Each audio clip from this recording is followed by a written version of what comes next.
बिस्मिल्लाहिर्रहमानिर्रहीम। अस्सलामुअलैकुम। कैसे हैं आप सब? उम्मीद करती हूँ आप सब स्टूडेंट्स बिल्कुल ठीक होंगे। आज की वीडियो हमारी क्लास 5 की अमेजिंग साइंस पर है और आज मैं आपके साथ unit number 7 electricity and magnetism की रीडिंग शेयर करूंगी। तो वीडियो आपने एंड तक देखनी है। वीडियो अगर आपको अच्छी लगे तो वीडियो को ज़रूर आपने लाइक करना है, चैनल को सब्सक्राइब करना है। और हम रीडिंग स्टार्ट कर रहे हैं पेज नंबर 92 से। तो आपने पेज नंबर 92 ओपन कर लेना है ताकि आप मेरे साथ साथ रीड कर सकें और चीज़ों को अंडरस्टैंड कर सकें। Most of us rely on electricity in almost every minute of your life.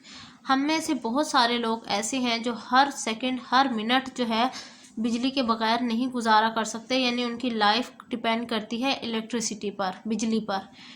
Electricity is use to describe electric energy. Electricity का जो इस्तेमाल है वो बेसिकली इलेक्ट्रिक एनर्जी को एक्सप्लेन करने के लिए किया जाता है। Electric energy begins with charged particle, यानी अगर कोई पार्टिकल में चार्जेस होंगे यानी पॉजिटिव और नेगेटिव चार्ज होंगे तभी वहाँ पर इलेक्ट्रिक एनर्जी प्रोड्यूस हो सकती है। उसके बगैर कभी भी एनर्जी प्रोड्यूस नहीं हो सकती। Electric energy is the basic property of matter. जो इलेक्ट्रिक एनर्जी है उसकी पहली जो खसूसियत है या पहली प्रॉपर्टी क्या है कि उसमें property of matter is the basic property of matter, यानी जो मैटर के अंदर जितनी भी प्रॉपर्टीज़ मौजूद हैं वो सारे इलेक्ट्रिक एनर्जी के अंदर मौजूद होंगी। All matters is made up of टिनी building block called items. और तमाम चीज़ें मैटर, वो तमाम चीज़ें जो हमारे इर्द गिर्द मौजूद हैं वो सारी चीज़ें छोटे छोटे से स्मॉल, टीनी का मतलब होता है स्मॉल छोटी छोटी चीज़ों से मिलकर बनी है। और जो छोटी छोटी चीज़ें हैं उन्हें कहा जाता है एटम्स। वर्ड क्या है? Atoms. Atoms are composed of smaller particle called proton, neutron and electron. और एटम किससे मिलकर बने हैं? एटम मिलकर बना है प्रोटॉन से, न्यूट्रॉन से और इलेक्ट्रॉन से। हम फर्दर इसको डिस्क्राइब करते हैं प्रोटॉन, इलेक्ट्रॉन और न्यूट्रॉन को। The proton carry positive charge. अब जो प्रोटॉन है ना उसके ऊपर प्लस का चार्ज होता है, प्लस का मतलब पॉजिटिव चार्ज होता है। और जो इलेक्ट्रॉन है उस पर नेगेटिव चार्ज होता है, नेगेटिव का मतलब माइनस का साइन। और न्यूट्रॉन जो है उसके ऊपर ना पॉजिटिव चार्ज होता है ना नेगेटिव चार्ज होता है, यानी उस पर कोई चार्ज होता ही नहीं है। Protons and neutron make up the nucleus of an atom. और जो एटम है उसके अंदर एक सेंटर में एक गोल दायरा होता है जिसे हम कहते हैं न्यूक्लियस। और जो न्यूक्लियस है वो किन चीज़ों से मिलकर बना है? प्रोटॉन से और न्यूट्रॉन से। प्रोटॉन कौन से थे? जिन पे प्लस पॉजिटिव चार्ज है, और न्यूट्रॉन वो जिन पर कोई चार्ज नहीं है। Electrons move quickly around the nucleus. और जो ये इलेक्ट्रॉन है ना, हमने जो रह गए हमारे पास इलेक्ट्रॉन रह गए, ये बड़ी तेज़ी के साथ एटम में घूम रहे होते हैं, उसके शेल में घूम रहे होते हैं। When the number of electron in an atom is equal to proton, the atom has charge of 0. जब इलेक्ट्रॉन के नंबर और प्रोटॉन के नंबर बराबर होंगे किसी भी एटम में, तब क्या होगा? एटम पर कोई चार्ज नहीं होगा, zero charge. When the number of electron and proton in an atom are not equal, the atom has positive और negative charge. अगर ऐसा होगा कि अगर इलेक्ट्रॉन और प्रोटॉन के दोनों के नंबर सेम ना हो एक एटम के अंदर, तो तब क्या होगा? तब उस एटम के ऊपर या तो पॉजिटिव चार्ज होगा या नेगेटिव चार्ज होगा। अब जो हम टॉपिक डिस्कस करेंगे वो है जी स्टैटिक चार्ज। और चलिए रीड करते हैं इसको भी। Most of the time material और ऑब्जेक्ट्स आर इलेक्ट्रिकली न्यूट्रल। बहुत दफ़ा इस तरह से होता है कि काफ़ी सारे जो ऑब्जेक्ट्स हैं वो सारे न्यूट्रल होते हैं, यानी उन पर कोई चार्ज ही नहीं होता। If a neutral object gain electron, the object will have more negative charges than positive charges.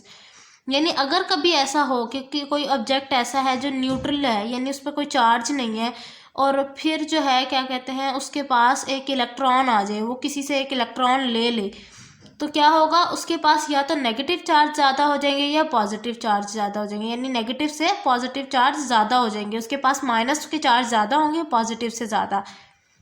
This excess of negative charge causes the object to be negatively charge. जब उसके पास नेगेटिव चार्ज ज़्यादा हो जाएंगे object के पास, तो उसके ऊपर totally ऊपर साइन नेगेटिव हो जाएगा, यानी वो नेगेटिवली चार्ज एटम या ऑब्जेक्ट कहलाएगा। If a neutral object loses electron, the object will have an excess of positive charge. The object will be positively charged. यानी अगर ऐसा हो कि किसी एटम जो ऑब्जेक्ट है जो न्यूट्रल है, जिस पर कोई साइन नहीं है, वो एक इलेक्ट्रॉन किसी को दे दे अपना, तो क्या होगा कि वो जो ऑब्जेक्ट है उसके पास पॉजिटिव चार्ज ज़्यादा हो गए हैं, और जब वो पॉजिटिव चार्ज ज़्यादा होंगे तो उसको कहा जाएगा कि ये ऑब्जेक्ट पॉजिटिवली चार्ज्ड है। लास्ट जो हमारा पॉइंट क्या है, the objects excess of positive और negative charge is called static charge. जब किसी ऑब्जेक्ट के पास पॉजिटिव या नेगेटिव चार्ज ज़्यादा तादाद में हो जाए तो उस स्टेट को कहते हैं कि ये स्टैटिक चार्ज है, यानी ये ऑब्जेक्ट स्टैटिकली चार्ज है। This buildup of charge on an object is called static electricity. और ये जो आमदोरफ्त है चार्जेस का कि किसी पर पॉजिटिव ज़्यादा हो किसी पर नेगेटिव ज़्यादा हो, इसको हम कहते हैं कि ये एक static electricity, as it does not move from one place to another. जैसे कि हमें पता है कि स्टैटिक इलेक्ट्रिसिटी एक जगह से दूसरी जगह मूव नहीं कर सकती। नेक्स्ट पेज नंबर 93 पर आ जाए। इसमें अगला टॉपिक यहीं से हमारा ये जो स्टैटिक चार्ज का था वो कंटिन्यू करना है। These two kinds of electric charge, positive और negative, can repel each other if they are same kind of charge, attract each other if they are opposite charge. यानी अगर दो तरह की सिचुएशंस होती हैं कि अगर इस तरह हो कि पॉजिटिव पॉजिटिव मिल जाए तो वो एक दूसरे से दूर भागते हैं। रिपेल करने का मतलब होता है दूर भागना, ठीक है, रिपेल करना एक दूसरे को। और अगर नेगेटिव नेगेटिव चार्ज नेगेटिव आ जाए तो तब भी वो एक दूसरे से दूर भागेंगे।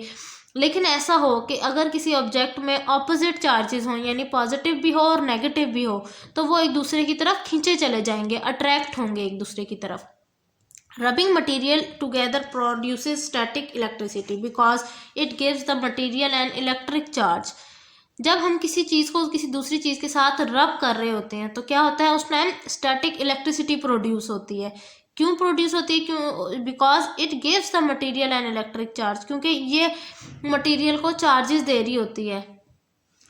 When two objects such touch or nearly touch, charge particles can move from one place to another. जब दो चीज़ें एक दूसरे से जाकर मिलती हैं या उनको टच भी करती हैं तब क्या होता है कि एक दूसरे से चार्ज ट्रांसफ़र होते हैं।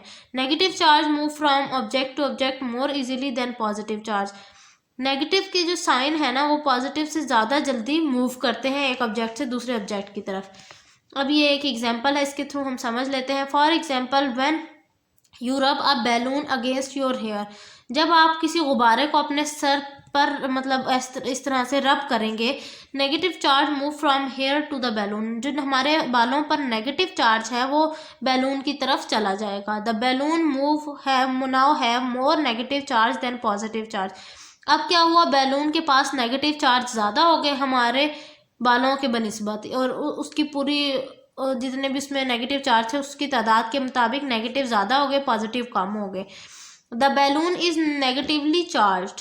When a negatively charge balloon comes in contact with a wall, it stick to the wall making it positively charge. अब जब अगर कोई बैलून उसी टाइम किसी वॉल से जाके लगे, किसी दीवार से जाके लगे, तो वो उसके साथ चिपक जाएगा। Stick to the ground wall making it positively charge, यानी उसको पॉजिटिव चार्ज बना देगा उस वॉल को।